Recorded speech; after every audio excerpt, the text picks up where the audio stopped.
Hi, everyone. My name's David, and I'm running a game there this evening of Monsterhearts 2. Yeah, this is part of the Gauntlet Hangouts, which is an online community. We play games like this online. If you're interested in checking out more about us, there's a website at gauntlet-rpg.com, where you can see about our schedule, our calendar, sign up for games, sign up for the Slack, all that sort of thing. So yeah, Monsterhearts is a game about teen monsters. By Avery Alder. The default game is set in contemporary US high school. The game I'm running this evening is slightly different. We're instead set in a historical setting. So in this case, it's in the 1960s in England at a boys' boarding school. So that's where we'll find our players this evening. So I'm going to go around and ask first each of the players just introduce themselves, and if there's anything you want to pimp, anything cool you've seen on the internet, anything like that, then feel free to do so. So I'll kick things off. My name's David. I'm based in Sheffield in the UK. I use he/him pronouns. So I actually quite shout out, as with last week, another series of actual play available through the Gauntlet Hangouts. In this case, Mercy Falls, which is a series that's run by Jason Cordova. This has also been sort of edited and serialized in podcast form in the I should have checked the name before, the pocket size play. Yeah. But anyway, links will be down below. It's a really good, again, it's a Monsterhearts game. Jason runs a brilliant game of Monsterhearts. I've I think learned a lot about running it from watching those videos. So as I said last week, any good bits in this are probably at least in part due to that. Any mistakes are mine. Yeah, so that's cool. So we'll go as we did last time. We'll just go through in order of the. Oh, the other thing I also do want to offer slight apologies for is, as you might be able to tell at the minute, I'm currently full of cold. So if I begin mumbling incoherently or I have to ask you to repeat something, it's just because my mucus everywhere, to put it impolitely. Leandro, if. Yeah, my name's Leandro. I use he/him pronouns. Been in the Gauntlet since July. So the thing I want to shout out is they publish a zine called Codex, and right now, if you buy any issue of Codex, all the funds kind of go to charity at the moment. If for any specific issues, a shout out, specific issues that have Monsterhearts 2 content are Codex Cold. It has a lovely little small setting based in Ireland. If you're tired of the Brits, like I am, because I live in Ireland, or sorry, Ireland can do that. I can make those jokes. And the other issue has Codex Glamour has a new skin for Monsterhearts 2 called, appropriate enough, the Glamour. So, but definitely check out. There's a lot of just really slept upon games or hacks or supplements in Codex Zine. So check out the Drive to RPG. I am Sawyer. I also go by Ferret. I am playing Lysander Owens, the wonderful, gorgeous ghoul. I will give a shout out to myself. I have now put the Skin Deep and other skins I've worked on Itch.io. And I'm working with Jay Isles and a friend of mine to hopefully put out a few more skins in March. So look forward to that. Hi, I'm Alex. I use he/him pronouns. I'm playing Emmett Clay the Hollow, and I'd like to shout out the dog across the street for being just really loud most of the night. Shout out for that. And I'm Mike. I use he, him pronouns. And I just completed the alpha version of a game called a Lost Blossom Hero Shell. It's a game about mecha and their pilots, and focusing on kind of the mystic and intrapsychic parts of the genre and the relationship between the mechs and the pilots.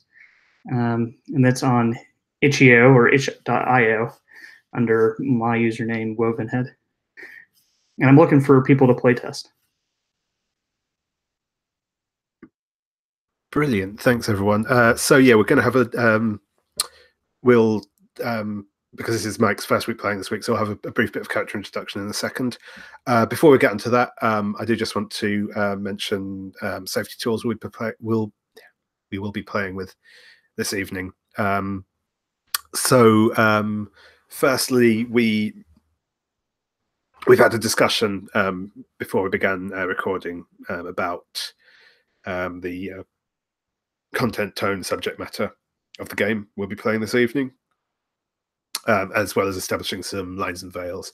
The idea with lines and veils is that lines are things that we have a complete hard stop on. If something's on the lines list, we just won't include it in our story at all whatsoever. It won't be included in stuff we do. It won't be included in characters' backstories. It's just it's off limits.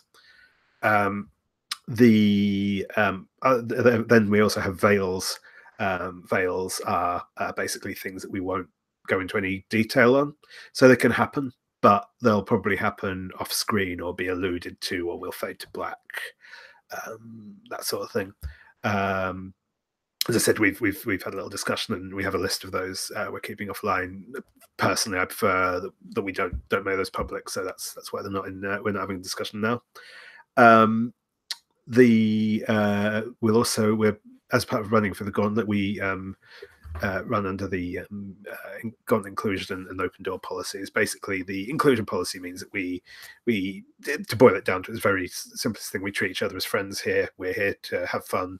We're obviously not here to upset anyone, to make any trouble. Even if sometimes our characters might not be quite so pleasant to each other. The open table policy basically means that if at any point anyone needs to leave for any reason, that might be because some of the content we're dealing with is uncomfortable and you're just not in the mood for it. It might be something comes up, an emergency of some sort, and you need to take a break or leave the game entirely. That's perfectly fine. You feel free to do that. If you need to leave, then just leave. You can drop me a line to let me know, particularly if it is something like some of the content we've covered that you think you weren't happy with, and I'd appreciate feedback on that. But at the same time, you're not in any way required to do so. You can just leave without saying anything. That's perfectly fine. And finally, the kind of the safety valve we have is the X card. What the X card is if there's any content that you're not happy with, and again, this might be because the content makes you feel uncomfortable because it's going into a place you don't really want to deal with it. It might just be because you feel like tonally it's off, or it just doesn't mesh with like how you see the stuff. We can just call an X, say what it is you want to avoid. Preferably, we'll then move over that. We won't ask you to justify why you've said something, but I might need to ask you to explain exactly what it is that. I mean, sometimes it might be obvious and we can kind of intuit what to avoid, but sometimes it might help to just give a little bit of explanation on specifically what it is you want to avoid going forward. With that said, we will we'll go back through the character, go back through everyone again, and introduce your characters. Tell us a little bit about them. For those characters who were here last time, if you want to tell us what happened, what's happened to your characters so far, or some highlights, and then we'll meet Mike's character, and we'll sort out their backstory. I'll ask them a couple more questions, and then we'll get playing. And hopefully my voice will last the entire evening. So yeah, if we start back with you, Leandro, again. Cool. I'm playing Adrian Black. His skin is the vampire.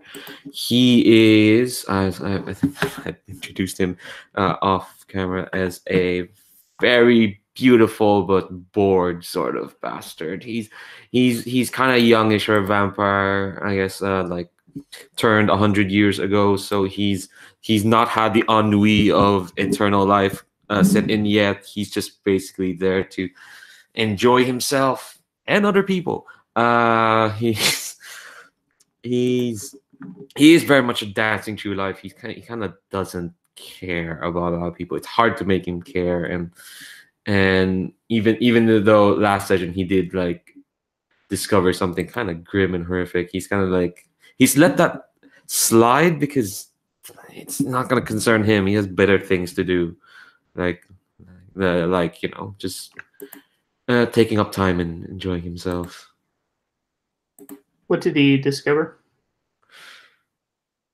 Ooh, it was in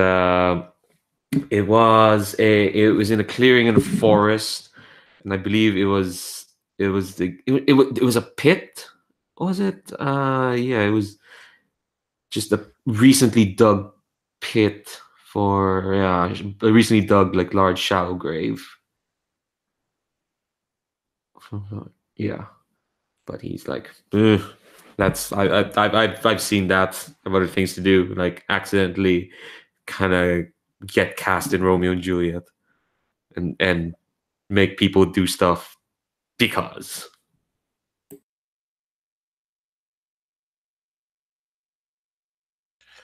I'm Ferret. I am playing Lysander Owens the Ghoul, who, even with a rough start last week with what we call the Undead Boy Failure Club of Dice, I believe last game I can quote or paraphrase a rap song of all I did was win, win, win.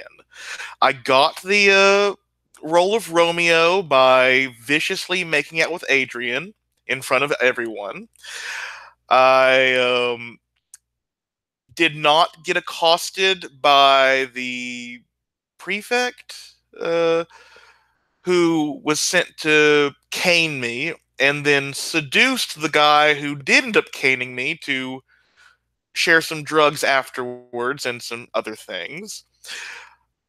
I was the nicest guy that Emmett could ever have. Then he snubbed me, so I beat the fuck out of him in the hallway and told him off at the very last moment. And he's off doing something, but I don't care. I'm cool.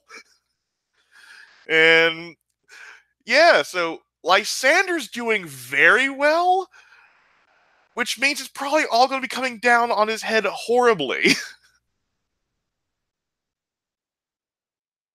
We can only hope. Yeah, Emmett Clay, the Hollow.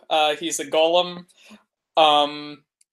Let's see. I remember the events of last session a little bit differently.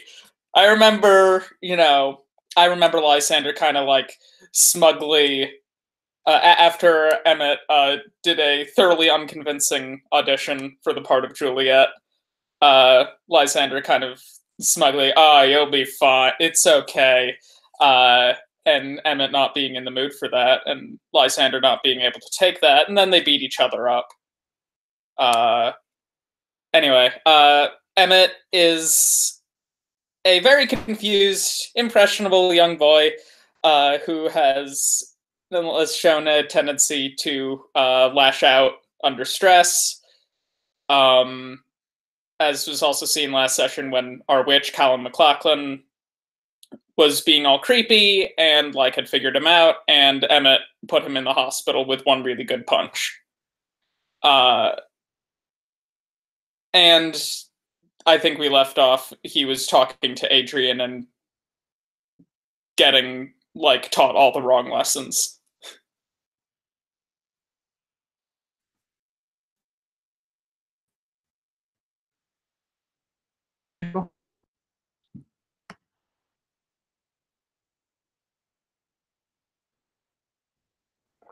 Yeah. Feel free to introduce your character, Mike. Who is I lost the sheet again. Shawn. Yeah. Shawn. And if my camera goes away, it doesn't mean I'm gone. I may have to do that. Yes. So Shawn, like I mentioned, he's the Infernal, and so about 2 weeks ago, he was in danger somewhere around this sex shop, and this machine, which is it's like a coin operated peeking hole, but you peek in the hole and there's these naughty pictures, saved him in some way. This machine that he'd become kind of obsessed with in the past. And again, I'm reading the chat.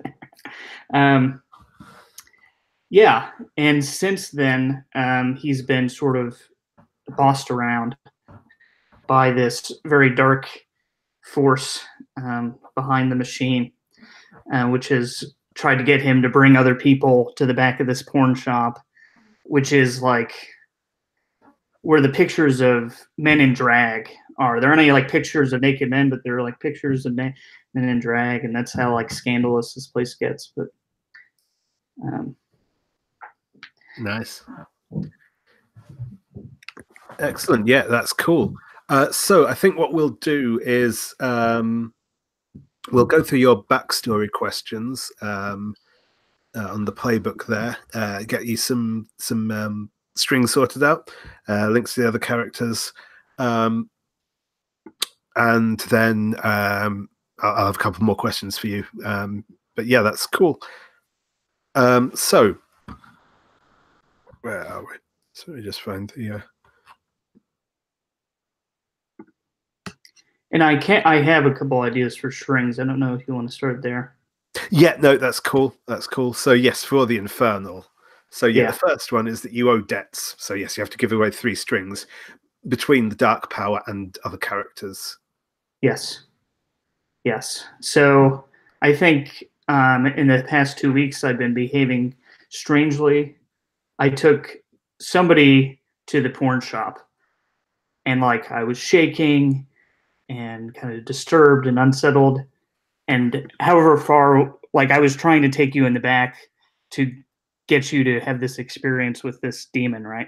And however far I got, it didn't go well. And I don't know what happened, but somebody has a string on me for that. I would be happy to take that one. I think Emmett seems like he'd be an easier target. Right. So what happened, I guess? I don't think he, got all the way to the back. I think you took him into the shop, and Emmett was very uncomfortable and saw how weird you were being and just kind of left. It's yeah. Sounds reasonable. Kind of noped out of there. Yeah, I think actually, I'm going to say what might make slightly more sense, just in terms of the little town you're in, is probably actually it might be in the back room, or at least near the gents' toilets, in one of the local pubs, the Old Scourge, which is a slightly insalubrious pub. I think that probably fits slightly better. And yeah, you were perhaps caught and ejected by one of the masters who caught you in there, one of the teachers from the school. Yeah, so I gain a string on you, correct, for that? Yes. Okay.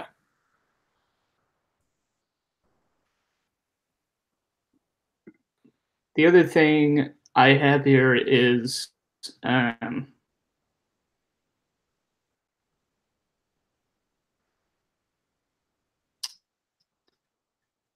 I've been making it.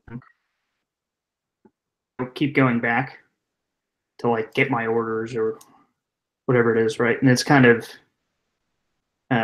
visiting this dark power is like an ecstatic experience, or at least that's how it started. Yeah, that's cool. Someone has noticed me leaving and sneaking out into town.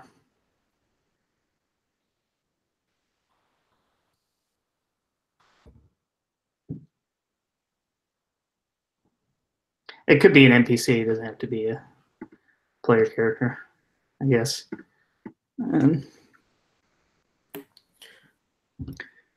I have that, and I have somebody wants to save me. So does anybody want to claim that they want to save me? Yes. Or I will. I think it's like, I think you and Lysander are kind of buddies this way, because Lysander likes thrills. So he probably finds it very thrilling to go to this kind of sex shop with you. right. But I think in the past, like 2 weeks, he's noticed that like you've kind of gotten more desperate about it and more changed. So he misses his porn buddy. And since I have a question that I can ask to everyone, like, since Lysander was very publicly doing parkour when he died, would you have wanted to see him when he took that fall? Did I see you? Yeah, like maybe I dared you to do it or something. Yeah, Okay. so you gain a total of 3 strings on me. 3 strings. Okay. Cool. Nice. Okay. And someone has seen me sneaking out. How about... I was going to suggest you give that to our witch when they come back next session, because they're very much the type to root around and try to figure people out. Are they coming back next session? Yes, yeah. They are? Okay. Yeah, Throwback's coming back next week, so yeah. Yeah, that's fine. Cool. Yeah, that makes sense. Awesome. And I have one more string, which to have to give out, which I want to give to the chaplain. Sure thing. Who saw me laughing during a service, like in the past week. Yep, cool. Uncontrollably.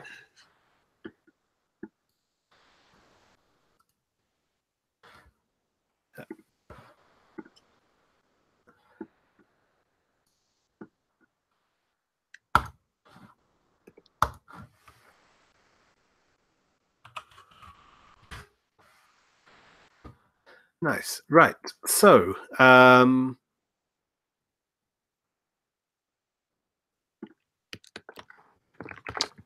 yeah, I think I can. So, has the Dark Power asked anything specific of you yet, do you think? Or just generally to try and bring more people to it? Mm-hmm. So, I think the bargain that I think I have with the Dark Power is that I think that the Dark Power cured my homosexuality, took it away. That's not true. But I just won't really want to believe it. So I do think the Dark Power wants me to sabotage this play, but I'm not sure if I know that yet. Fair. We'll see. We'll see what comes up with that. Excellent. Yeah. No, I can definitely work with that. Cool. So I'm going to ask just a couple of quick questions. I won't go into as much detail as we did before. Just about. So if you see on the Character Keeper, we have two. We have one tab with a couple of different bits on it. Sorry, I keep losing myself in this sheet. The dorm and study tab. You'll see there on the left is the dorm, on the right is the study room. These are sort of two rooms in which you spend time. So the dorm is obviously where you sleep. The study room it's kind of a big. It's not quite a classroom. It's you each have your own like big desks with like cupboards and filing cabinet and all that sort of thing there. It's essentially where you go between. It's where you do your homework and everything else, and people just generally hang out in there. So what I'm going to do is ask you one question for each of those. to detail about. It can either be one of the existing NPCs or a new one, as seems appropriate. We've got quite a few NPCs already, so this is more just so you've got kind of a couple of links in with people as we go forward. So if we go to the study room first, if you want to claim one of the unoccupied boxes to be your desk. Study room is the one on the right? That's right, yep. Okay. So essentially, just as a brief bit of discussion while we're looking at this, so in the study room, it's a mix of different ages throughout the school. So the school runs basically from 13 to 18. The dorm is just people of your age. I think we decided you're upper fifth, so sort of about 16, give or take. So yes. So I put myself next to Lysander there. That makes sense. Okay, so what one?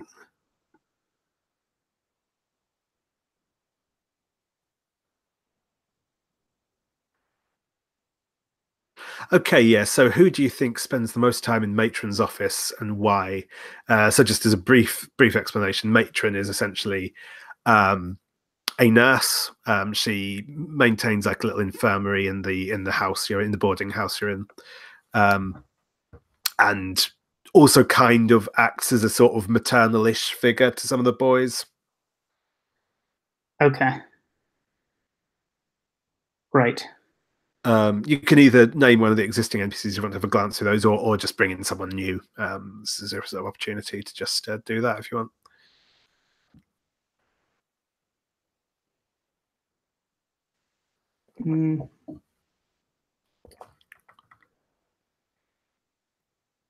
Maybe the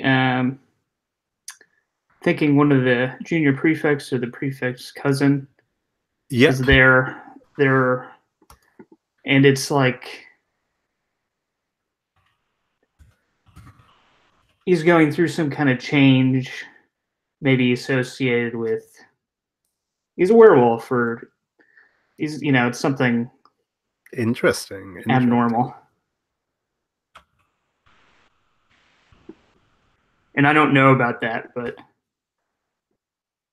I've been saying like, oh, he got sick. I don't know. He jerked off so much. Now he burned his penis, and that's the kind of shit that excellent. That's actually preempted one of the potential questions from the dorm thing. So, but I won't ask you that one. Okay, so that's cool. So yeah, that's Brian. So I will give you a string on Brian Burnley. And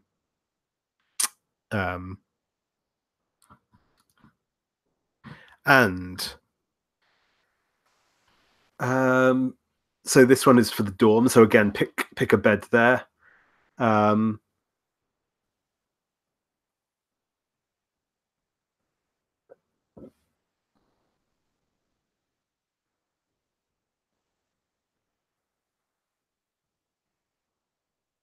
Okay, yeah. Who do you sometimes watch when they sleep?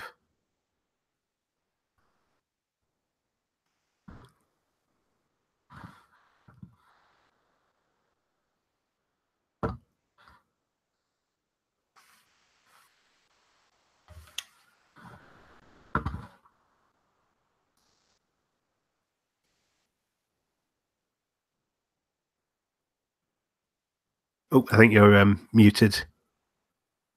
Oh, definitely muted. Okay. I've been known. I had a crush on Emmett at some point, right? Yeah. That's why it was so kind of horrible to bring him to the back of that pub. Sure thing. But I just felt I had to. Yeah, cool. And what draws you to him?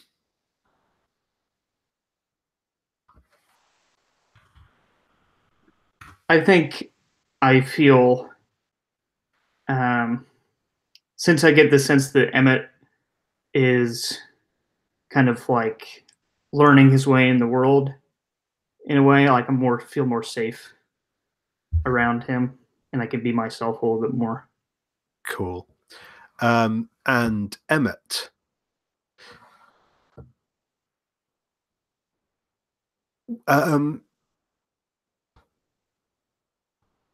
What did, trying to think of how to phrase it. Do you think that do you think that Shawn will have noticed anything unusual about you while you're sleeping?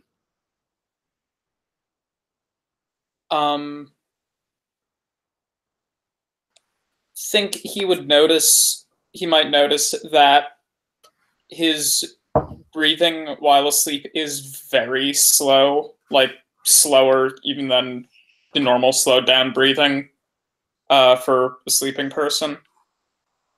That's something he might have noticed. I'd leave it up to whether Shawn is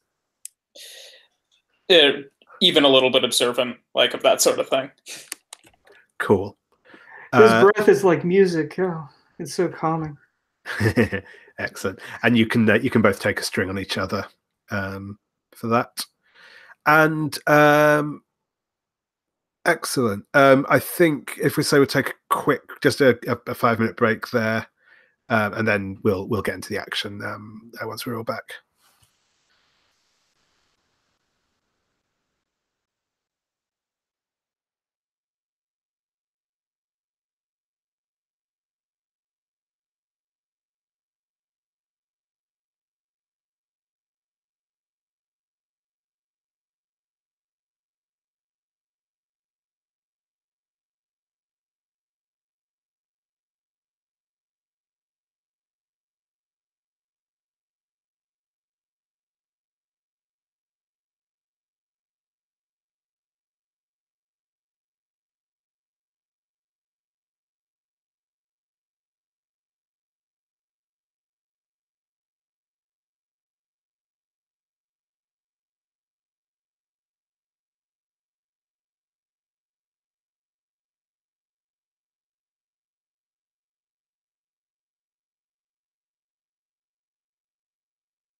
I really want to do intermission songs, but all the stuff I've been running are like superhero games.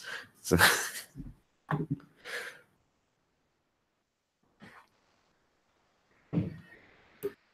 Cool.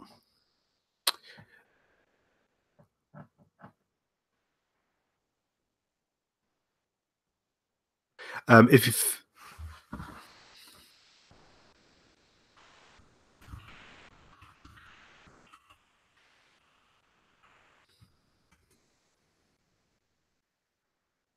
I'm back, in case Cool. you were wondering. Cool. I was about to say, but I was like, wait, if I say it in chat, that if I just say it and you're not there, then it's pointless. So,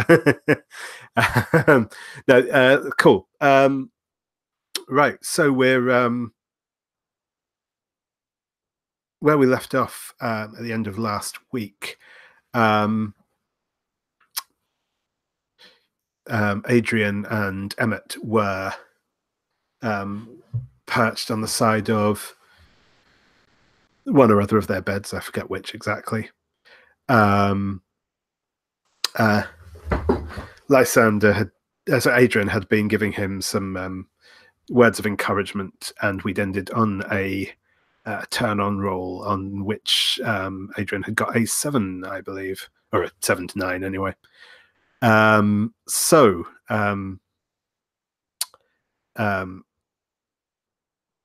Emmett, you now have the choice of which option you want to take off of the 7 to 9 list for turn on, which is broad. Or well, rather, you can either take a string. You can either give Adrian a string or one of the 3 reactions, which are to give yourself to him, to promise him something you think he wants, or to get embarrassed and act awkward. I think I'm going to give him a string. Cool.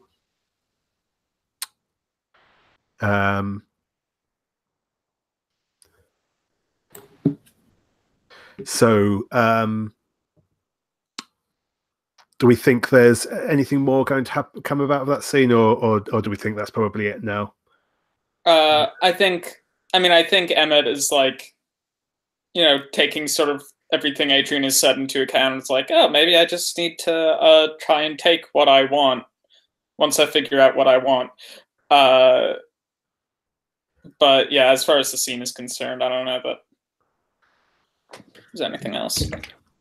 Cool. I think Adrian's a bit. He's probably a bit disappointed didn't go further than he would like, but it's fine. It doesn't concern him much. Emmett's one boy. So I think, after the scene, he's like, all right, he just kind of shrugs and like, well, think on what you want and then go for it when you find out. And just goes back to his book, and it's like his demeanor, he's forgotten your existence was there already. Cool, I'm used to that. Excellent.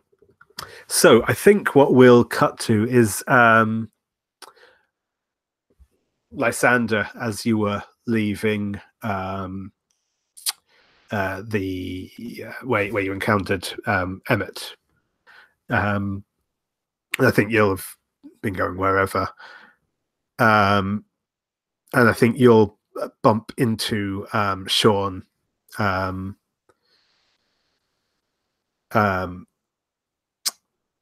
Just outside the school building somewhere.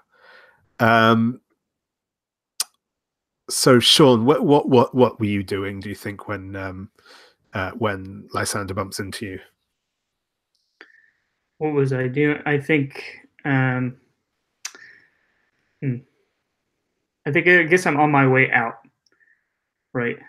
And so but I'm kind of like in this weird way, like as it gets later and later at night, I start to feel like foggy, and I'm actually lost, like trying to get out of the school, trying to get my fix. Cool. Yeah, and obviously you're not allowed out in the evenings, so you will have to sneak out if you wish to do so. But yeah, I imagine you are used to doing that by now. Yeah. And with Lysander running into Shawn.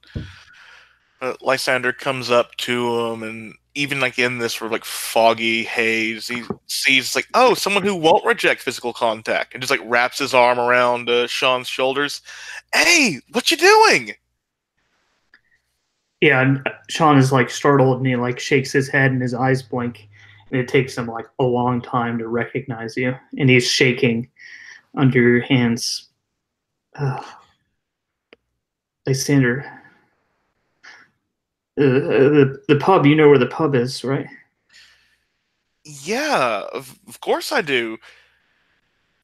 Do you need a drink or something? Yeah, that's right. I really need a drink. Look. Okay. Let's get you there right now. You know, rules be damned. That's my motto. Yeah. Yeah, damn the rules. You're not looking that great. I mean, no offense meant, but is this... Do you think they've been doing something to the alcohol there? And he's walking you, like, trying to keep you to, like, the dark paths. It doesn't seem like you're in any kind of shape to run away from anyone right now or dodge them. Exactly, yeah. And he says, no, it's a beautiful place. It's a perfect place. Just don't worry about it. But Lysander, not everybody is as great as you can smash their face, and then don't have a scratch. I had a few scratches. 6 months in bed really lets you see the world in a new light. And he slowly turns and like smiles a bit too friendly at Shawn. Yeah. Well, now, and he gets kind of like hesitant. You look good now. Thanks. Oh man, I've got to tell you about last night. Come on, let's get there now. And I don't think we need to roll to run away there. No, I was going to say I think it is more interesting if you just manage to get out of the school. Getting back into the school, we'll see how that goes. But, so yeah, you're able to find there's a convenient bit of wall you can kind of shimmy over. And then said it's about a mile or so walk into town. Probably actually not quite as far to get to the to get to the Old Scourge, which is the pub in question, because that one's kind of on the edge of the town proper. It's an old rundown building. It's quite low and squat in the local grey stone with some slate roofs. This is Eagle and Scout. No, this is the Old Scourge. Okay. There is an old wooden pub sign hanging on a pole outside. It's old and weather beaten, but it has the image of a cat of nine tails that's kind of held by a spectral glowing hand.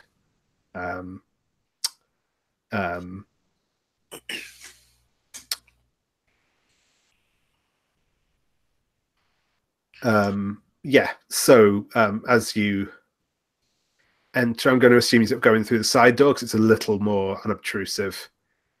Yeah. It's smoky. There is a coal fire going in a grate, but most of the smoke is from there's a few men in here drinking and smoking. Most of them look like farmers from the local surrounding farms, sort of wearing their tweed and flat caps.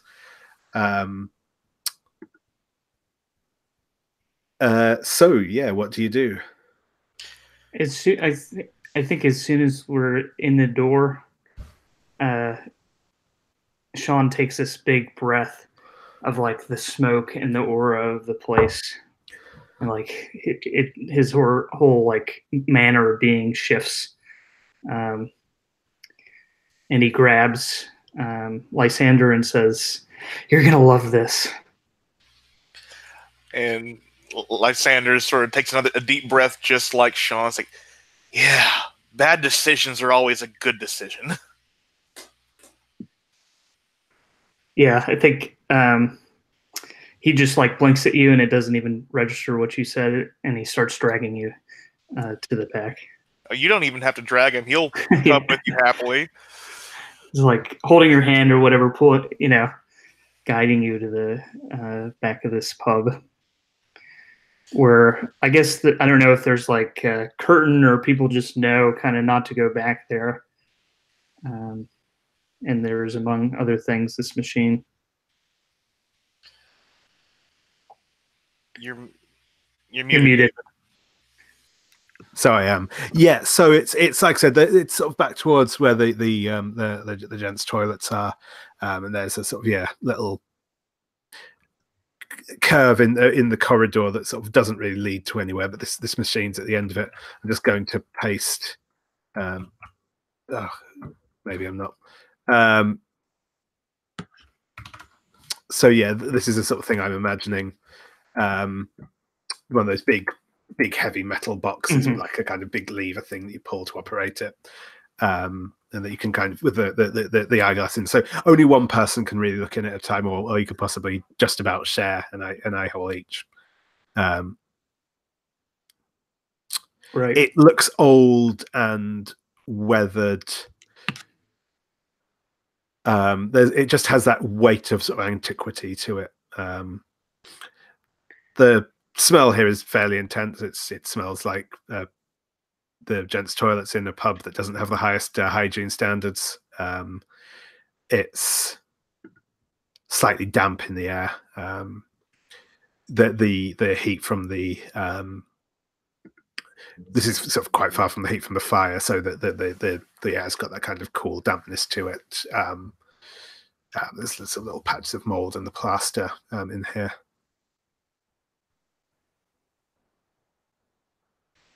Why This is it. What is it? I mean, the drinks are back there. It's not about the drinks, Lysander. Just, and he's kind of like irked. I don't. And he kind of like digs into this. Shit. I don't have any change. And Lysander reaches into his pockets like, I've got some. If you really need that kind of a fix, there's a lot more interesting ways in a machine. Just try it. Oh. I thought so too. Oh. Well, is it really that good? So, he's gonna plug in the machine, and if there's any way for us both to look at the same time, if there's two eye holes, that's what we're gonna. I think I'm gonna spend a string to tempt you to look with me. I'm tempting you to keep me warm, quote unquote. So, yeah. Yeah, you will have to get very friendly if you both want to look in it at the same time. Yeah, I'm definitely doing this. Like, being so close to what I want. I'm super malleable right now. Yeah, so I think he like puts his arm around Shawn again, like pulls him in close. But this is definitely, I would not do this for anyone else. Shawn is cool.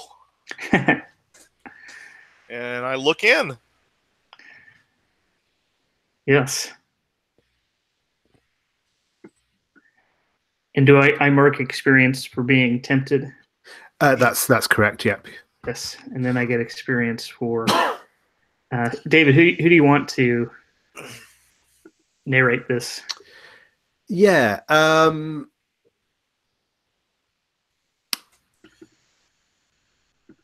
So yeah, I suppose I'll ask. I suppose yeah. What is it that you're looking to get out of this? Or I mean, by you as a player, you as Shawn, whichever. I mean, I presume we're sort of going for sort of leading him to the dark power thing here, but what sort of in specific do you think? What do you think the dark power might want from him? Oh, want from him. Interesting. Yeah, I think Shawn was just like, sometimes he kind of like cruises around, like looking for people he can try to get to view the machine, and he'll just take anyone in the kind of state he was in. So the dark power has like given him some kind of. He thinks that if he keeps bringing people, maybe he'll get out of his situation and he can stop bringing people. Like, what's specific about Lysander? I think the machine would want to exploit his hunger. Like, that's might be something that the dark power might be interested in. Sure. I can narrate what Lysander sees, if that's okay. Like what the dark power offers him.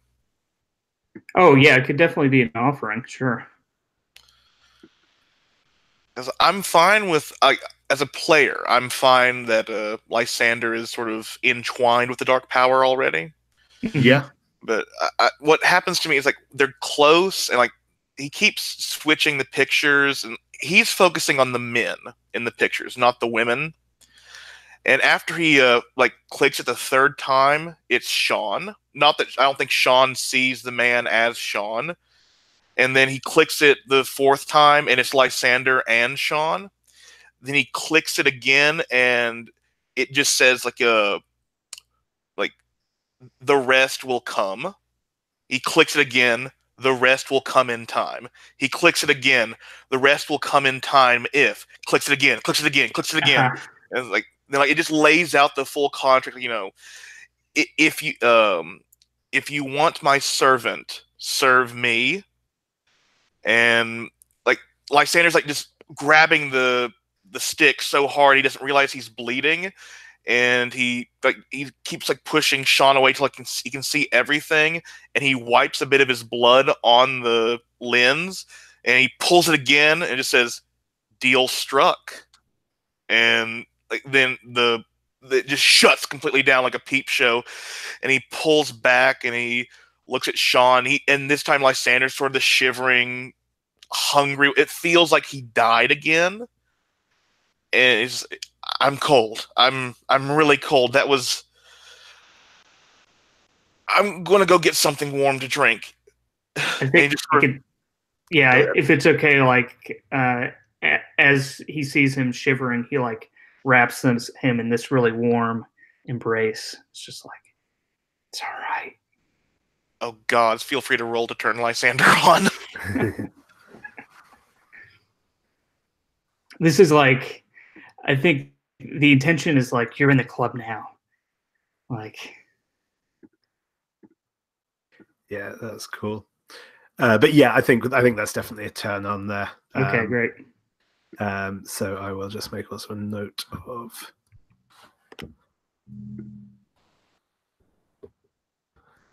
I got a 6. Feel free to spend one of the 3 strings on me to boost that to a 7. I do have 3 strings, don't I? Yeah. Okay, sure. That sounds fun. Yeah, and this is the one time I can see Lysander acting awkward. And like Lysander really wants this, but there's like this voice in his mind from he doesn't know how. It sounds like the clinking of the Nickelodeon. Just like, you haven't earned this yet. And Lysander just uncharacteristically begins to cry and just holds on to Shawn for dear life. Nice. Yeah, I think Yeah, Lysander is like sobbing, and we see Shawn's hand like go, and it caresses the machine. And he looks lovingly at it. You hear a clunk from the machine, like the sound as if someone's just dropped another coin into it, and the little metal sheet under the eye holes slides up. Yeah, I look in for sure, probably immediately. Just kind of leaving him to cry.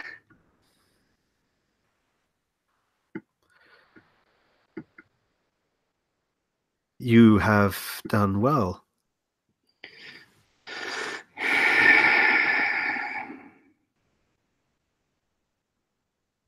What do you want in return for your service? I can give you anything at all.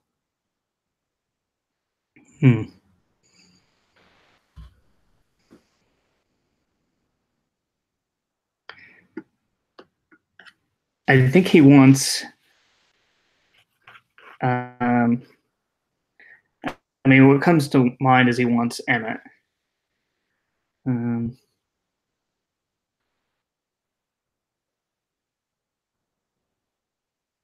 Maybe give me a second to think about this. Yep, that's cool. Yeah, that's cool. We can come back to that. Yeah. Perfect. So, does anyone else have anything in mind they want to do while this is going on? Either back at school or Lysander, if you want to.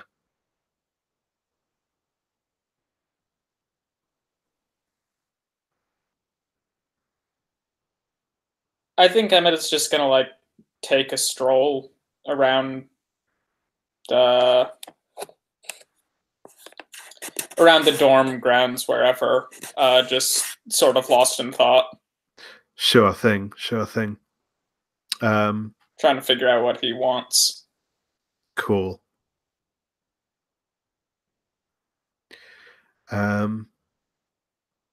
Let's go back for another gaze into the abyss. Because I like Emmett tapping into that. I think it's a nice idea. So yeah, is there a specific thing that you want to know an answer to, or do you want me to give you an answer to somewhere to go, something to do? Oh, you're muted. So I guess what Emmett is looking for is like, well, he wants to know what he wants. Yeah. So I guess like a sense of like where to go to find what he wants. Excellent. Yeah, cool. So roll me with dark, and we'll see what. I did, and it was an 11. Ooh. Okay.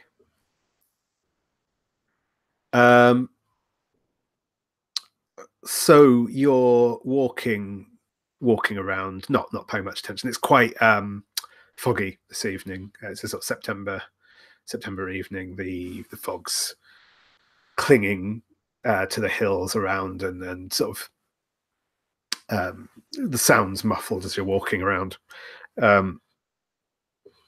And you find yourself near the church again.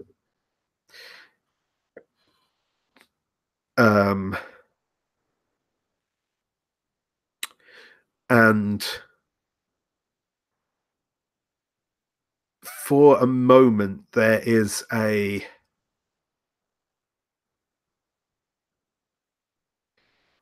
you can you remember the other day when you ended up lost in the school, and the image of that red door comes back to you again, and you can sort of see it as if it were in front of you. The paint on it, the sort of lacquer, it's deep and red, and it almost looks like blood or flesh, and you can hear it. Almost sounds like someone's knocking on the door, but it does sound like someone knocking on wood, but it's sort of to the rhythm of a heartbeat. And you can feel a sense of power there. It's not pleasant, but it's very apparent. I'm gonna open that door. Sure. We will come back to you in a moment. Yeah. So, Adrian, was there anything you wanted to be up to?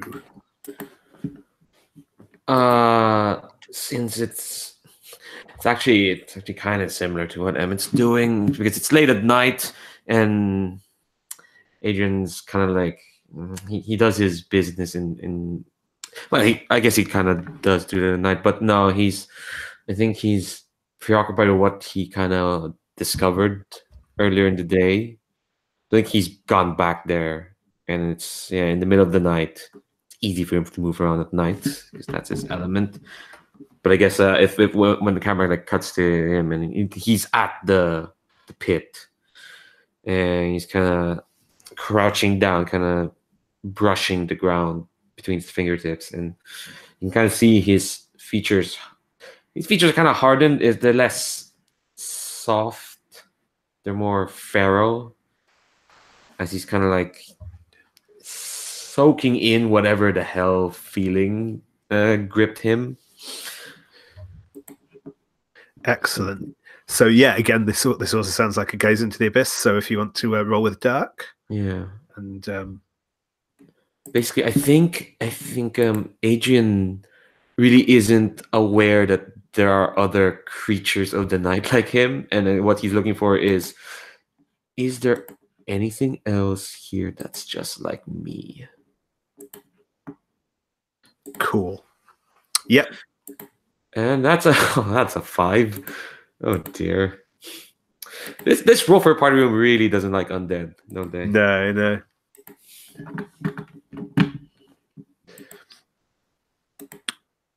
So yeah, you're sorting through the soil and the leaf mold around this grave. Let's call it a grave. When you feel a presence behind you, and your senses are good, but this person just came out of nowhere.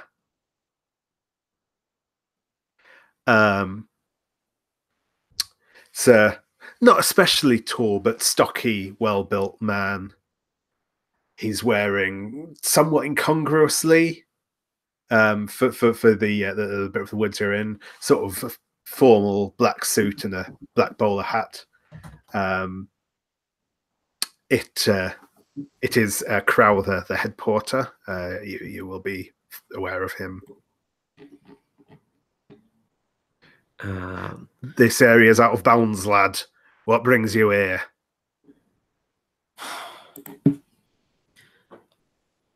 Oh, nothing, sir. Well,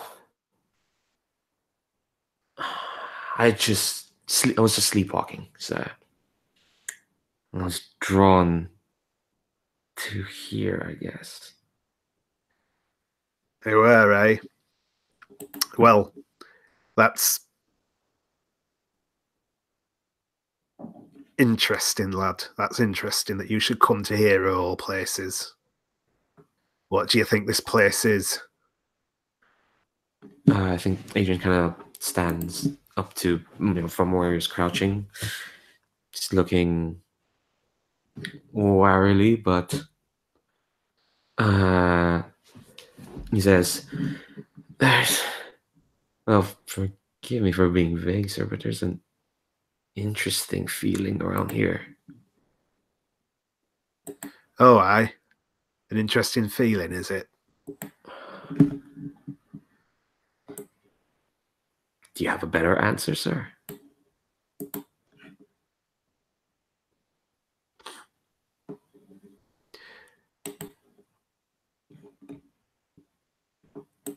I think it's best you get back to your dormitory before I have to discipline you for being out of bounds. So scamper off now and we'll say no more about it. Does that sound good to you? Yeah, I think Adrian really wants to smirk, but he's not gonna do now.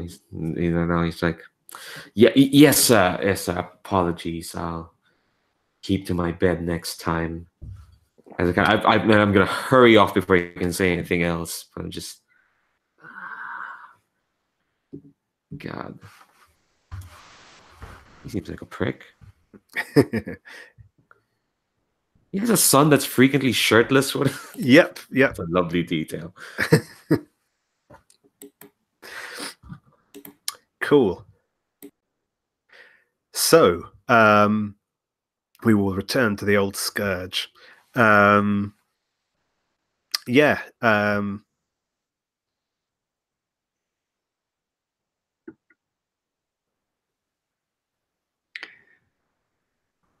have the thing I want here, which is, I say, like, maybe I'm half holding on to Lysander as he's crying, and I say out loud, I want to take you home. I want you to be with me. But I'm speaking to the this device, right? Oh, you should have asked. That is easily done. Very easily done. This device has served its purpose.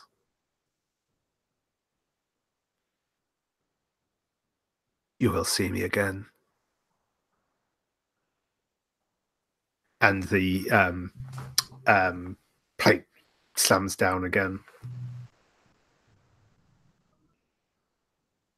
Yeah, Lysander's composing himself, like wiping tears from his eyes, feeling very embarrassed because this is completely out of character for how he views himself. He looks at Shawn and looks at the device, looks at Shawn again.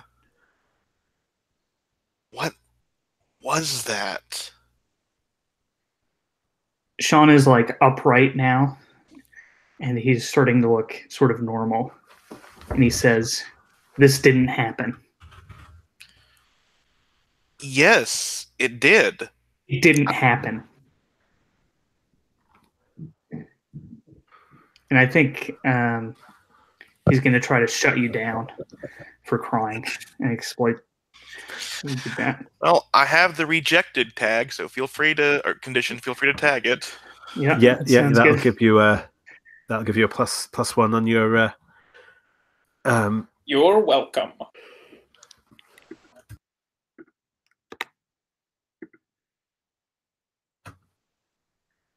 Okay. So I think it will give me +1. Shutdown is cold, is that right? That's correct. Yep.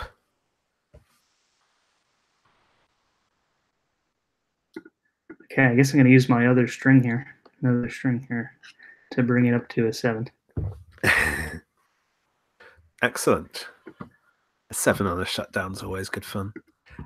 So on a 7 to 9 on the shutdown, you can choose one of the following options. Either Lysander loses a string on you, or if Lysander has no strings on you, you can gain one on him. You can give him a condition, or you can just take one forward to your next roll.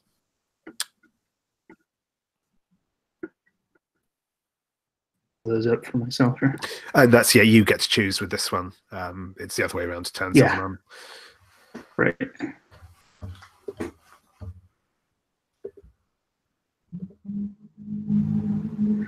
I think I'm just going to take another string. I just spent one. It's like... I have a string on you, so you can't. Oh, you do have a string on me. Okay. So I think that Shawn thinks that he's shut you down, like thinks whatever you say, like he's going to think that it's working, and he'll take +1 forward. He's more confident, kind of. Yeah, that's cool. And I think since I have to give you a condition because the 7 to 9, I think like Lysander is angry, but like the voice from the machine is in his head, and I'm going to give, if it's okay with you, I'm going to give you the condition prize or damsel. Ow, cat. Whichever, like if one of those fits better, but like I think Lysander sees you as something to be won now. Okay. Yeah, I think prize is good there. Yep. Let's get the fuck out of here. Okay. Fucking hell, didn't even get a drink. You'll sneak out the back, and he's not helping you this time, but I don't think you need the help. Yeah, at this point, I'm like actually looking, aware of my surroundings, and I know how to navigate this place. Cool. Okay. Brilliant. So yeah, you will you will get back to school without any trouble and be able to sneak back in. Because again, I don't think at the minute that's an interesting thing to mess with. What I think will happen is you will, as you're sneaking back in, you will run into Adrian as he's coming back from the woods. But for the moment, we're going to cut back to Emmett. So opening that flesh door. Yeah, so you press against the door, and it almost feels warm to the touch. And it opens, and it's one of those doors you feel like it should do the big dramatic creak as it opens, but it's actually kept in quite good condition, and the joints are well oiled, so it opens, maybe scrapes along the stone floor a little. And you come into a vaulted undercroft, a sort of basement type thing.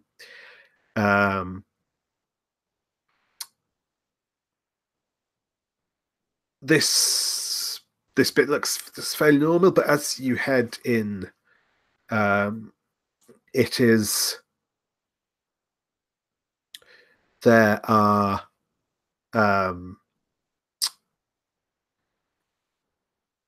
there is a, as it's stone floored in here, stone ceilings. There are candle sconces around. None of the candles are currently lit, but you can in sort of the murk, and I imagine your eyes work quite well in dim lighting conditions anyway. You can make out that there are these candles here, and there is a slab doesn't quite do it justice. It is quite well constructed, but it's a long stone altar, maybe. It is. It has grooves cut into it.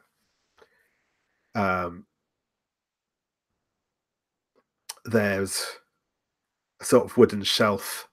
There's not wooden shelves, there's stone shelves running along the sides of this room as well. You'll notice more candles on there. There's a knife in a container, and a small, about yay big metal, quite ornate casket on one of the shelves as well. There's also a sea leading towards the back of the room. There is another doorway that leads somewhere else. So what do you do? I think Emmett is gonna like run his hand along the altar, like feeling the grooves. Just sort of taking this place in. Maybe take a look at that knife. Yeah. So as you approach the knife, I think I would like you to. No, so yeah, you look at the knife, and it's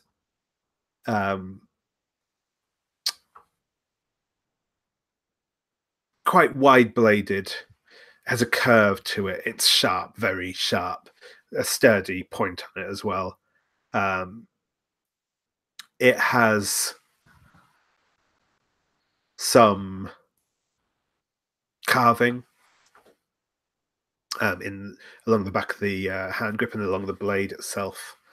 It looks actually not dissimilar to Hebrew characters, which you're presumably familiar with, but it's not. It looks similar, but it's not that. It doesn't make any sense to you. Okay. To be clear, I don't think like Emmett is especially familiar with Hebrew, in that like I don't think he, knows all that much of his own origins and like sure thing heritage or whatever. Though I imagine like it sort of speaks to him and on a like more instinctual level. Yeah, and it's kind of like the feeling you got from the door anyway. It feels there's something calling you to it, but it's not a pleasant feel. Gonna take that knife. Yes. Okay. I think at this point I would like you to roll to keep your cool. Yes. What do you fear will happen? That's a good question.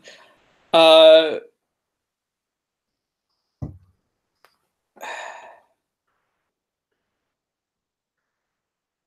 afraid that oh yeah, do I get +1 forward from gazing to the abyss on this? Yes, you do. You absolutely do on this.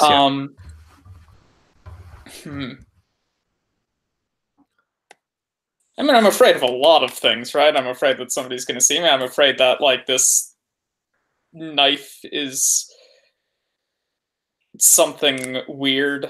I'm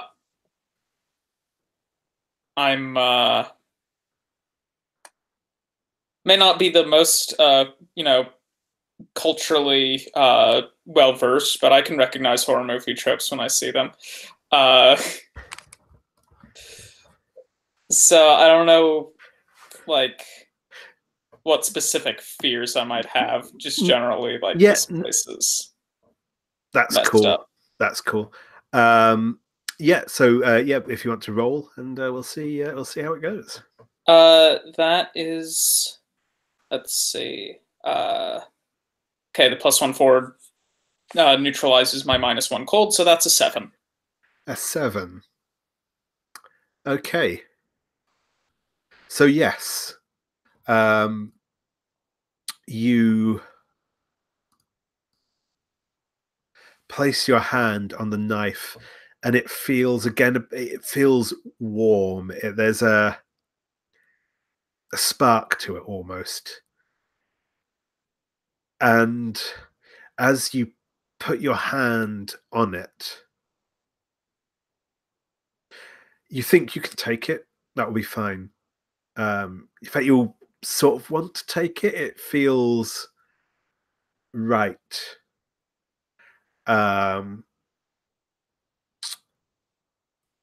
But you also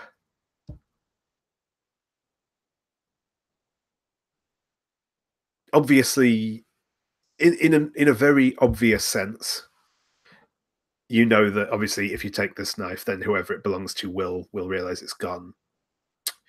But more specifically, that there's something about the knife and the fact that it was pulling you here in the first place. You think that if you take this knife, that the person who knows won't just know that it's gone, they'll know that you have it.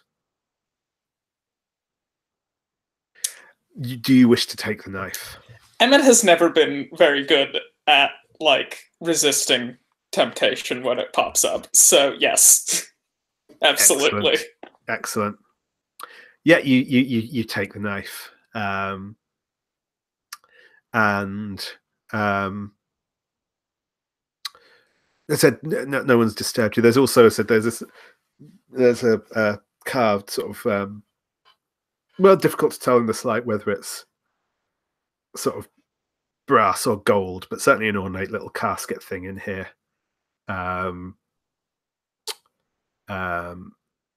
Other than that, it's like I said, it's mostly just sort of candles, and there's nothing else obvious in here. I think I'm gonna take the knife and run. Sure thing. Like, I don't think. Again, not great at resisting temptation, but also not like entirely stupid. He's not gonna stay longer than he needs to now. Yep, that sounds good. Would you say that's a runaway roll or just? No, there's no. You're not under any immediate threat, Okay. So I don't think you need to make a runaway roll. Excellent. So yes, we we'll return to our other three. So Adrian, you're coming back towards the school from the woods as you bump into Lysander and Shawn sneaking back from the town. Did anything happen when I got dropped? The last thing I heard all of that with Emmett, but the last thing I heard at the bar was that we were talking about leaving and heading out. Oh, right. Sorry, I missed that you'd dropped out. So yes, no. Basically, you left. You'll have got back to school, okay? As I was just saying, as you and Lysander return to the school, you will bump into Adrian, who is just coming back from the woods towards one end of the school grounds. But yes, you didn't miss anything other than that. I think I kind of see the two of them, and yeah, I just kind of like smirks, like, "Oh, where have you two daredevils been?" You look like a ghost. What's going on with you? Is that a compliment? Or... It isn't. Well, that's a shame. I'm trying to look decent even when out on a midnight stroll. Well, if we're lobbing inquiries at each other, then I should be allowed to ask where you two have been then.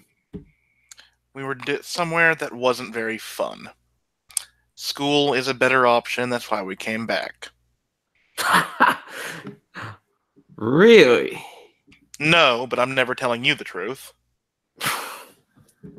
Why not? You look smarmy, you are smug, and you weren't that great of a kisser.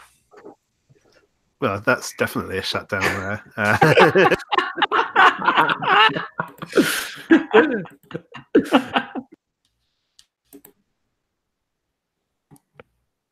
That is an 8 with the +1 forward I had from the last time.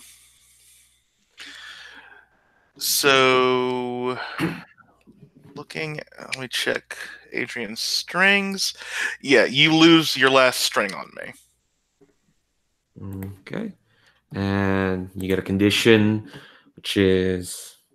Oh, yeah, we'll just make... It's aggressive. You're definitely... you got your teeth bared. And I think I kind of just raised an eyebrow. I was like, well, that's too bad. That's what you think of me, because I thought you were fantastic. Shawn, you watch out for this one. He'll devour anything in sight. Oh, gods, you told Shawn to be careful of me. Oh, and I am aggressive. Yeah, Lysander has to be flipped on, and it is punch time. Oh my god. Yeah, I think probably Shawn wants to start to comfort Lysander, but when Leandro's character says that he'll devour you, it's like he kind of backs off a little bit. I got an 11. Fuck's sake. So it turns out you do well if you roll against undead. Lysander just really smiles, like, oh, if I'm gonna devour anyone, he grabs Adrian like he's pulling him in for a kiss and just headbutts him hard in the face. And just shoves him down, turns to Shawn. It's like, come on. If we get there before he does, he might take the flak. Jesus, Shawn. All right, well, I think as he starts to walk off, and he kicks a little bit of dirt onto Adrian as he goes, kind of rushes out. Cool. Yeah. So I think you'll take a harm from that, Adrian, and yeah, you'll be kind of knocked down, nose bleeding, or well, there's probably some blood anyway. You know.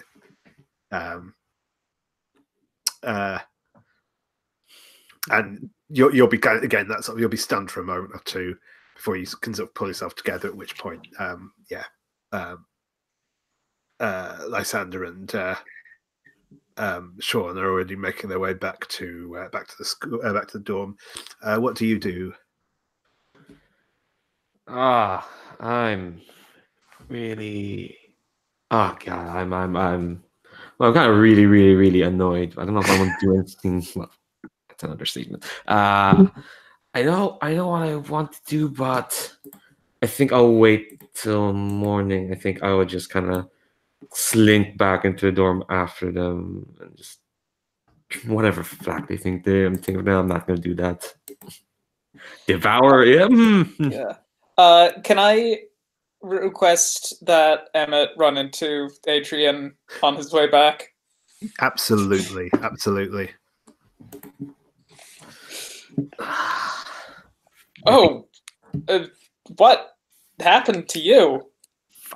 And I'm just holding a knife.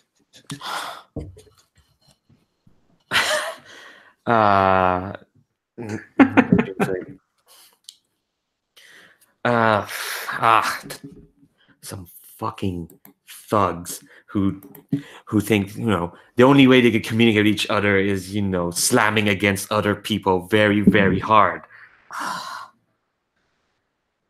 No, it's our mutual friend. It's Lysander Owens, big gorilla who funny enough, all he can do is take and take and take because he doesn't care about anything else.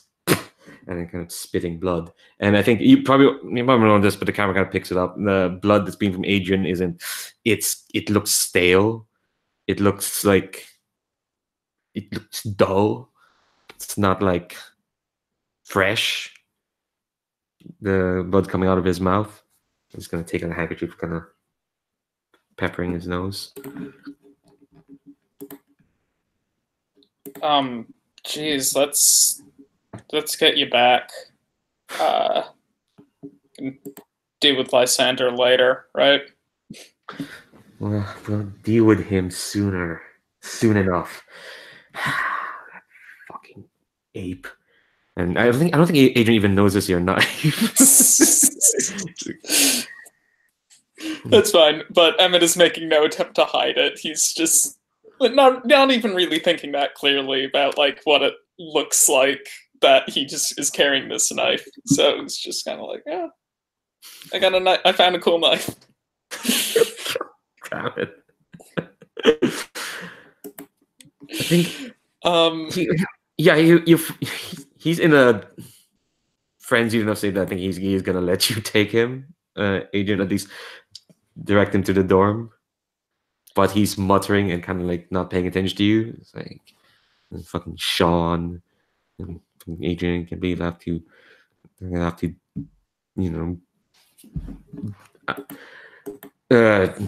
he's babbling at this point. Yeah, I'm just gonna get you back to our dorm, and then I would like to you should get some sleep, man.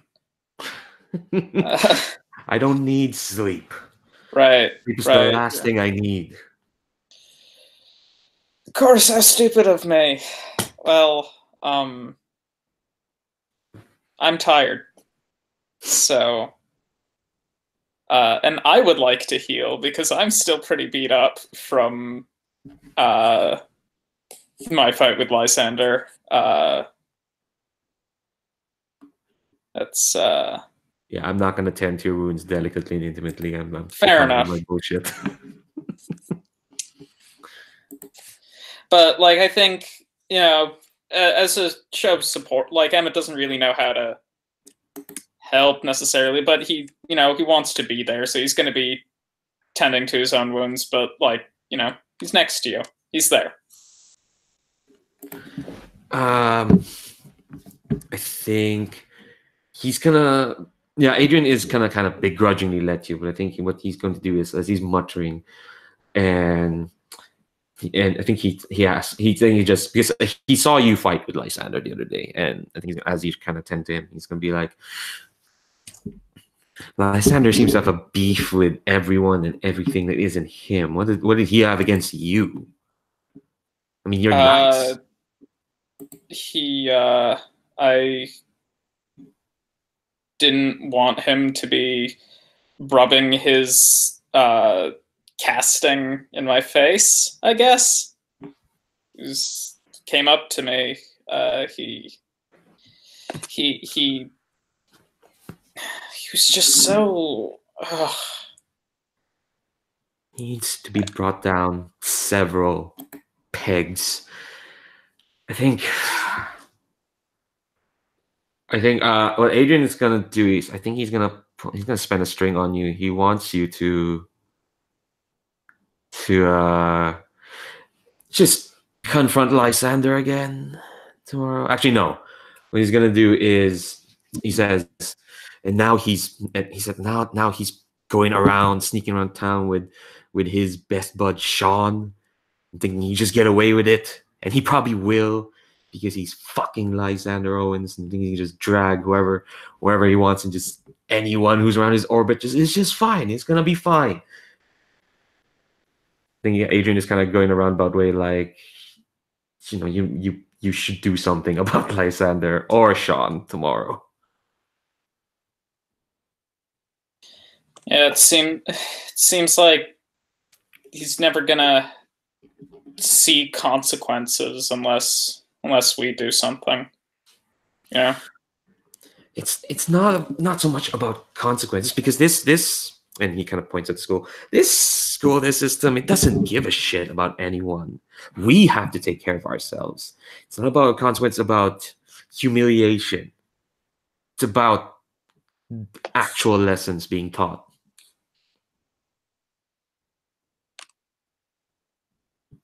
Yeah. Oh. Yeah. Yeah, he needs... I don't know, I don't know, Adrian, I'm trying to think of something funny to say about, like, schools and lessons, and I can't think of anything funny. But, yeah, take care. We'll see you in the morning. And I am absolutely going to, like, take that temptation, but that's tomorrow. So. All right, yeah, I think yeah. I think we can end it there. He's just kind of fuming. Cool. Yeah, no, that's fine. So you all make your way back to the dorm. There's probably some like awkward glaring in the dorm before lights out.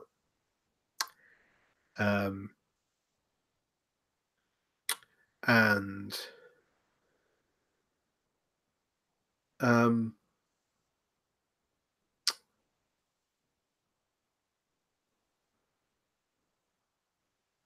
yeah, Emmett.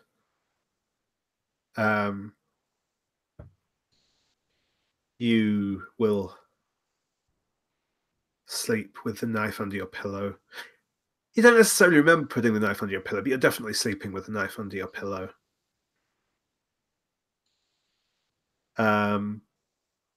Good.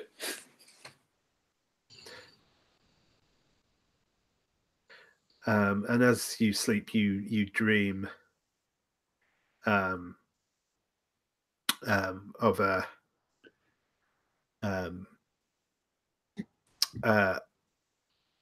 in your sleep, voice comes to you. I can make you whole again, rebuild you. All I need is a little blood, nothing more. Who are you?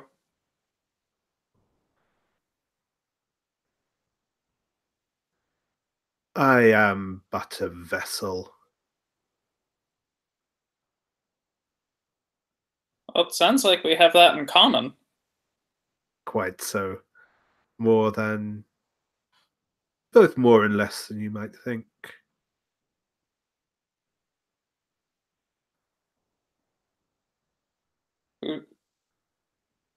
You want blood? Yes. And I think Emmett is kind of like in that sort of like hazy dream trance state where like you're not necessarily thinking clearly about anything. What blood do you want?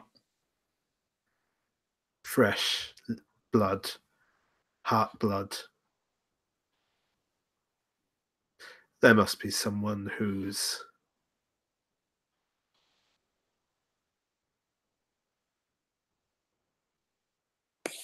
Yeah. Yeah, lots of people have blood.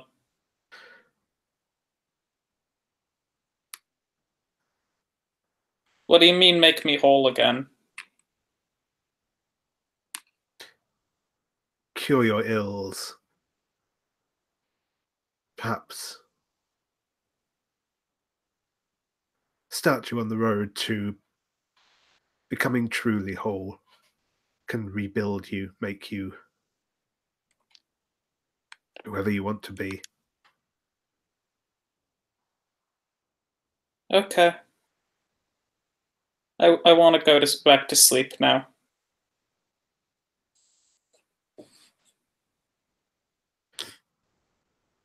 And I am going to spend a string from, technically from the knife itself, but, we'll call it one of the headmaster's strings. If you, as has previously been mentioned, if you stab Lysander in his sleep,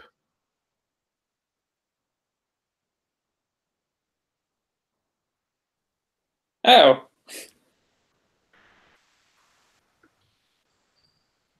Go for it. Yeah, I mean, I think I think he wakes up sort of in that sleepwalky state and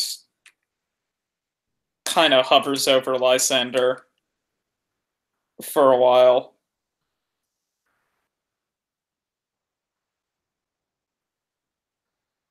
And then just kind of almost just letting gravity do the work for him, just like chunk into Lysander's chest. Yeah. So the blood wells out of Lysander's chest with his heartbeat. Doesn't maybe flow quite as fast or as strong as you might expect.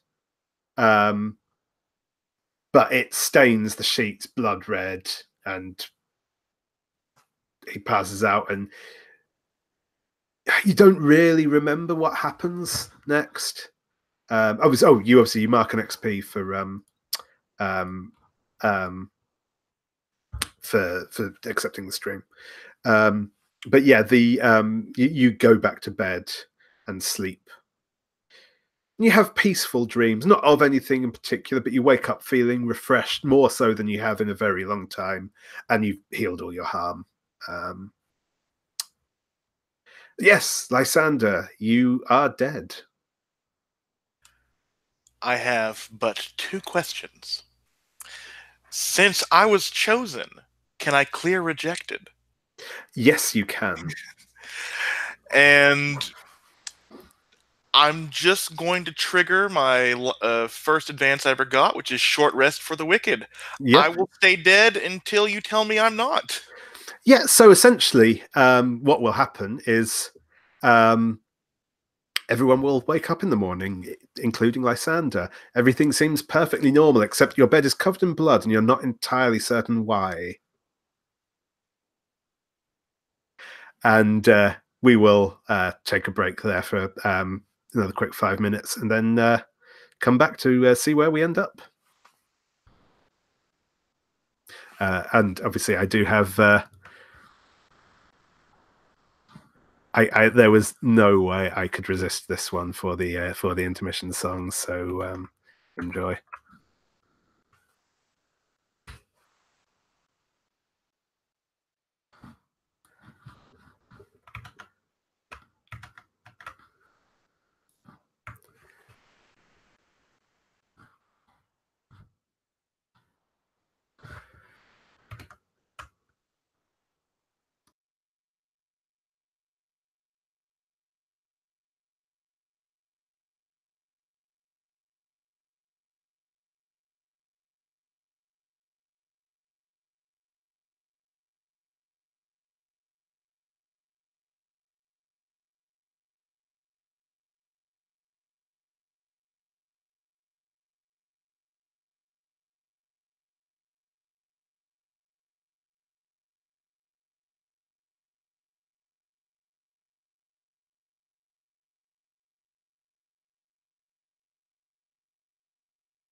Sorry about that. Kettle took ages to boil.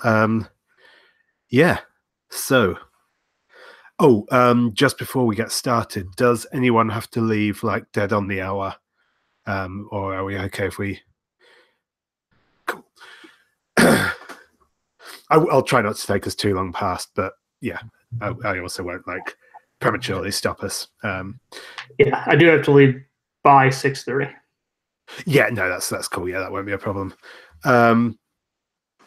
Yeah, so you awake the next morning. Lysander, you I said your sheet is soaked in blood. I did have a question. When it Yeah. says like, with ending, it says you remember with clarity how you died. Does you think that counts with every time you die, or just the first time? I know. I think it's fair. I think you. I don't need to know it was Emmett that killed me, but like that was Yeah. stabbed. I think you have memories of a shadowy figure stood above you, stabbing you with a knife. You can feel you can still. There's no wound on you. It's completely healed. But you can kind of still feel the feeling of the knife cutting through your flesh. Yeah, absolutely. Yeah. He gets up, he looks at his sheets, curses, and I'm assuming the rest of the boys are looking at it too. Yeah, and I think quite a few people are shocked. But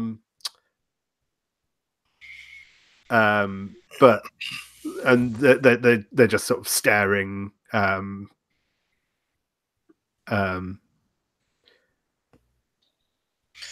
Emmett would like to break the silence by saying, sort of quietly, because he's not still very good at like the whole being super mean to people thing.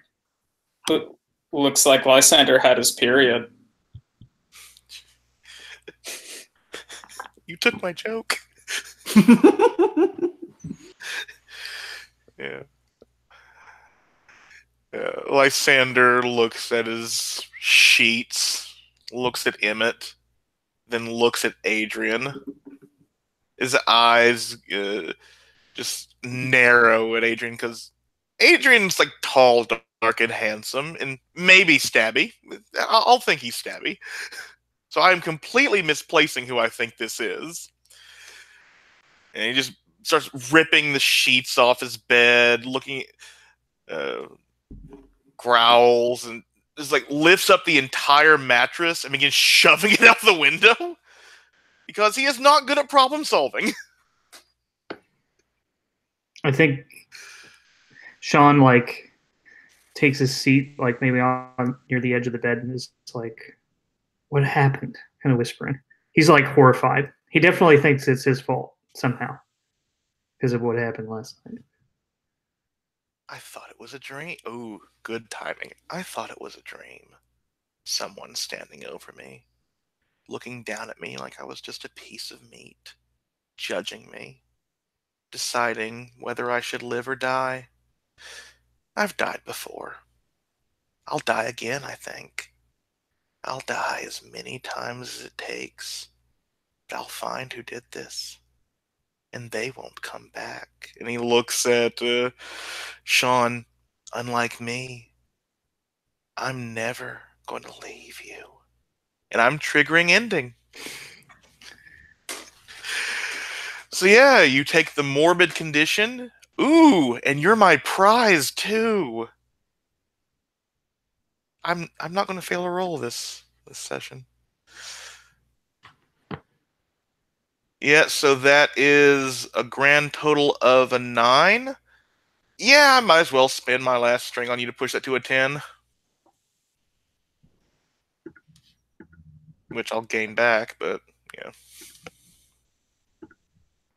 That's cool. So yeah, you will gain it back, but it means that Shawn will have to choose one of the 3 options to react. Which move is this? This is a turn on. Okay.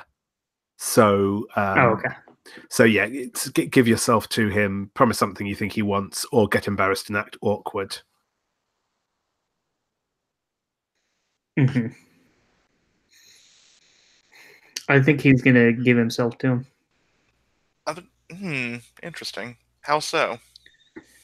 The place he's coming from, like whatever you told him, he still feels responsible, right? Mm-hmm. He's very guilty. And he kind of wants to give you what you want to make this go away. Let's say, I think, like, just from a narrative point, it probably would be better to promise me that you'll help me with my revenge. Oh, okay. Is that an option too? Yeah. Gotcha. Okay, that's probably the one I want. I mean, Lysander would love you to give yourself to him, but not with an audience. Right. Yeah, I guess I could either be suggestive, or I think it's more interesting to like hold that carrot out. Instead of promising I'm going to give myself now, I'm going to promise to help you. Yeah, sounds good. Cool. So,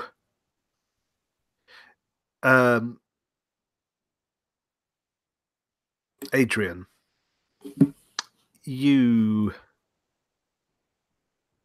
it's one of those things you probably haven't been entirely aware of.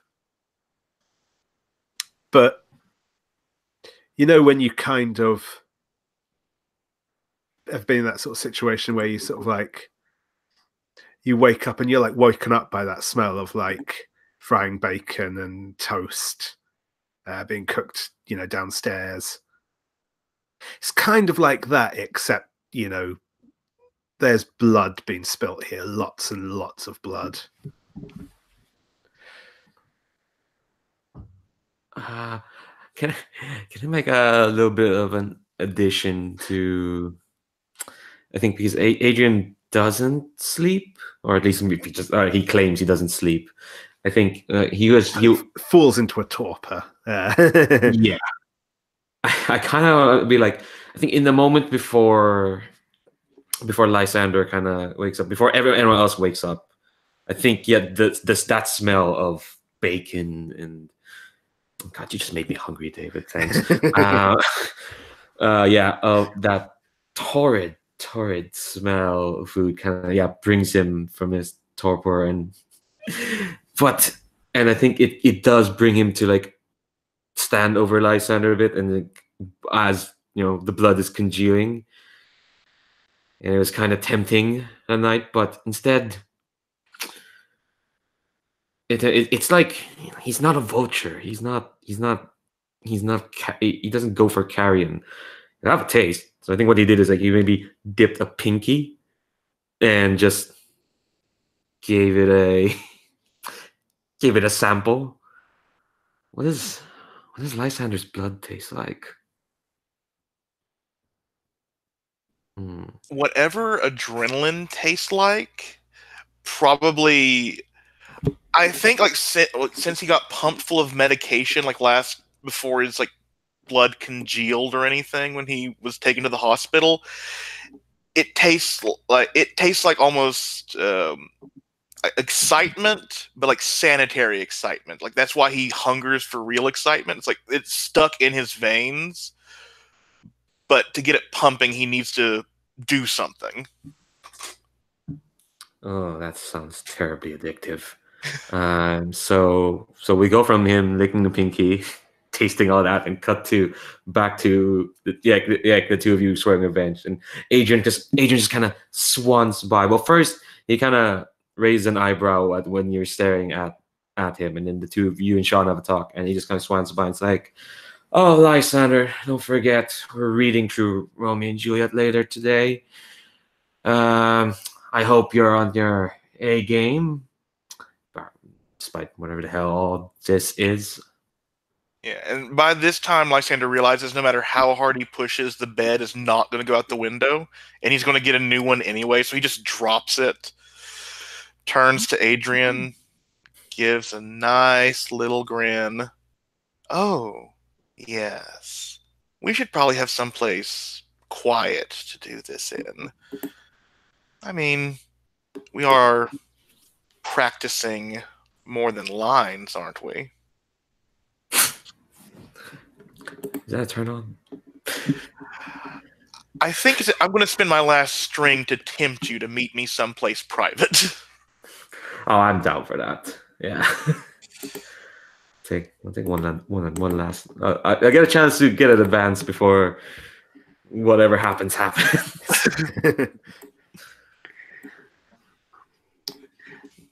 I want to. Oh, go on. Go ahead. No, you go. No, go. No, you go. I can't trigger my move right now until. So go ahead. What did you want to trigger? I'll join this conversation in a second, but until I do, I can't trigger anything. Okay, hold on. Yeah, Lysander just sort of, since Adrian agreed, Lysander's going to look at Shawn and like try to give him a reassuring grin, but it's probably much more like he's accomplice's grin. Mm-hmm. Yeah, I think Shawn asks Adrian, "How are you? You took quite a fall last night, and out there all on your own. Did you make it home okay?" I think that mentioned that Adrian kind of just brings up hand to his nose and is like, "Oh, no worries. I'm glad you're so concerned, though, Shawn. I mean, if I didn't make it home, I wouldn't be here, would I? Don't worry, I'm not. I've got a lot of. I'm not alone. Don't worry. Just worry about. No, you don't need to worry about me, Shawn, but thanks." So I guess the question, I want to trigger one of my bargains, but then I also just realized I maybe don't have. I'm like waiting for my device to show up again, right? So feel free to name what you want. The dark power will find a way. Yeah. Maybe it'll be there when I see it. But I want to know a secret about Adrian. Sure thing. Yeah, so I believe where are we? So the owner of that character will reveal one of their secret fears, secret desires, or secret strengths. And it's up to him. It's up to Adrian. I think. Oh, what strengths do they have? Oh, I know what strength you'll find over Adrian, because when he kind of looks at you and he says like, "Oh, don't worry, I can take care of myself. I'm not as anyone you think I am. I'm quite capable of taking care of myself." And you kind of get drawn to his eyes a bit, just a little bit, as if like he's not even really doing anything. He's just looking at you and feel like this intensity kind of clamp you in your place for a bit. I took a new move. It's called hypnotic. I'm just gonna put out there, and and Shawn totally can kind of feel that gaze.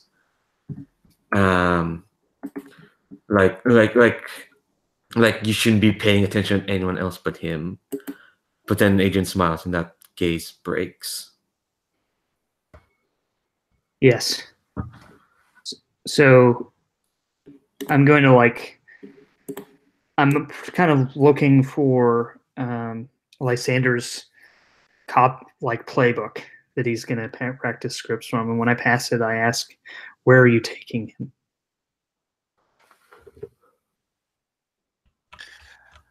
I think we'll find some place where no one will bother us.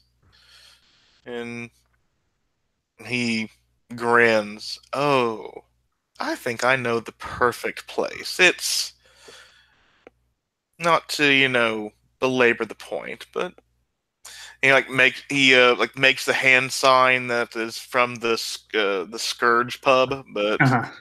I don't know if we're even going to get to the Scourge pub, but that's his plan. Okay. Yeah, he nods and passes over the playbook. Cool. Yeah, so I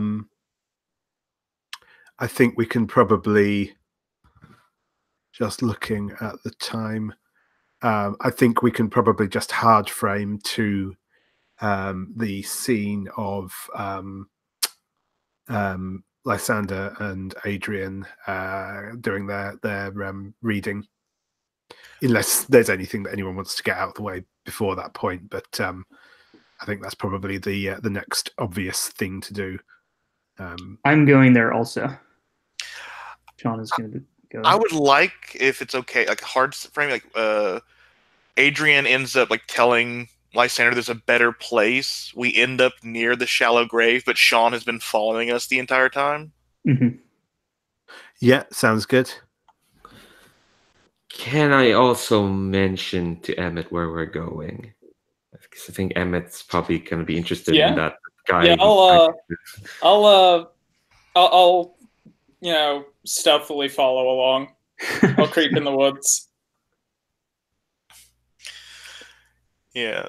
So I think Lysander is a bit too cocky at this point, and if I may, hard push a move from Adrian, his neck is very open. He's not looking back. He's trudging and maybe going to where Adrian wants to go if Adrian wants to feed on him. Yeah, I think Adrian is also quite cocky at this point, and is almost thinking less like, oh, I don't like this Lysander bloke, but it's more like, oh, he tastes good, doesn't he? His hedonistic side is kind of winning over the more vindictive side, because at the end of the day, Adrian's only gonna go for Adrian. So I think when we go to the shallow grave, I didn't even bother bringing up my copy of Romeo and Juliet because there's no point in pretense. I think we gotta get there. Adrian chuckles and it's like, should we have brought pistols at dawn or what? I don't know. We're supposed to be lovers, but I don't even think my acting skills are that good. Modesty from yourself, Lysander? Of all people who wear that emotion, you don't. I would say you don't. I'm not sure you can pull it off that easily. I think Lysander just is very pissed off, and he does the bad thing of popping his knuckles, but then he pulls them over his head, stretches his neck. He's very vulnerable. I think Adrian kind of moves closer and just, well, why don't we start by exercising the skills you know really well? This is definitely a turn trying to turn you on. Yeah, that's cool. Yeah, go for it. All right, that's a 10. I think this time I am cocky enough that Lysander just dives in for the kiss. He knows what you mean.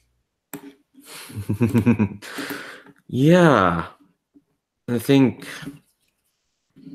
kind of in the midst of that, Let's see, I take a string as well. I'm not used to rolling hot in Monsterhearts, so and succeeding. I know that's a lie. No, never mind. That's a tangent. I think in that middle of that, I think when kind of like the kiss breaks, I think that's when Adrian goes to try and feed on you, just like caught up in the moment. Please allow me to skirt death. Heal yourself. Take one forward. Yeah. Yes, I think we're in lockstep. Yeah. I am cheating death this time by going into my darkest self. Yeah, so Adrian, Adrian dives in, bites Lysander's neck, and Lysander begins quoting Romeo again. Just over it gets weaker and weaker. He clings to Adrian, starts falling, gets to his knees, and then once Adrian lets go, turns around. Lysander stands up, licks his lips. Now it's my turn, and dives for Adrian.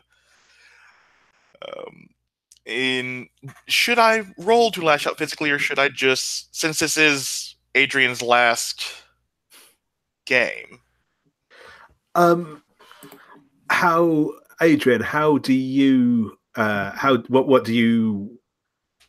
feel? What do you think would happen here? Are you happy to just go straight for that, or do you want to? No, I've been thinking about it. Yeah, I've been thinking about this since last week. No, I think for someone who's as smarmy and as smug as Adrian is, I think he doesn't deserve a chance to. Yes, no, I want him to die. Cool. I want one last thing to do before he bites it, but I'm gonna let Lysander do his business. I can also be here if you want. Oh no! If you want me to be part of your death scene. I think no. I have one last thing I want to do. Cool. I think it's better if Shawn's not there because it kind of involves him. What is it? Because Lysander's darkest self means he's hungry for flesh. So I know what he's going to be doing. I think as you're okay. So first, tell me how do you start? Lysander tackles Adrian, and he looks down. He's on the Emmett mountain tackle, and there's I know what you wanted. I know everything about you. But can you come back like I can? And he doesn't know shit about Adrian. He thinks he does. And Adrian pulls up an arm to deflect from Lysander's punch, and Lysander does not punch. He bites. Much harder than Adrian did. Ooh. And I think we should veil this, but yeah. I think Adrian is really high on your blood, but I think when it starts, I think you can realize. And I don't like Adrian. He deserves a pathetic death. So I think it is kind of trying to scramble away from you, but you got him down. I think the last thing he does, it's one last ditch attempt, is I'm going to try and hypnotize you because you don't have any strings on me. Correct. Yes. And I'm not going to say what it is, and I want to see if it succeeds first. Well, I think you can tag aggressive. I'm acting that way. Yeah, well, I rolled a 12, so I'm a tag aggressive and a +1 forward. That's a 14. So I think, I think when at the start Adrian's kind of desperate and kind of scrambling because he can't come back from this. He's overestimated everything. So, but I think just as with his last breath, he kind of gazes into your eyes. I think you're very much on top of him as he's kind of so that's what you are, just another hungry animal. Well, then don't stop. keep going. You know, you're strong. You're fucking strong, and eat whoever you want. Why don't you start with that boy toy of yours, Shawn? Huh? He's weak. He's sad. Why don't you eat him? Eat him. Oh, I'll be eating him, but not in the way I'm eating you. And he reaches down, grabs you by the throat, because I fucking love him! You don't understand any of this! And he just reaches down, because you're making too much noise. Bite the neck. And it says the ghoul stays their darkest self until they sate their hunger for 40 minutes. It takes at least that long to take a vampire out, I think. But I'm fine with that scene ending for my interaction and Adrian's interactions. But and I have been hypnotized to eat Shawn, and we'll see how that turns out. Yeah. And I think that's probably a good place to call it. I think that's an appropriate ending scene there. We'll get back to the others next time. So that was brilliant. Thank you very much, everyone. Thank you, Leandro. It's been great playing with you in this series. Shame we won't have you next week, but you know, these things happen. And that was certainly a fun way to go out. So I think that's everything. I will stop the recording now. So if anyone has watched this, then thank you for watching.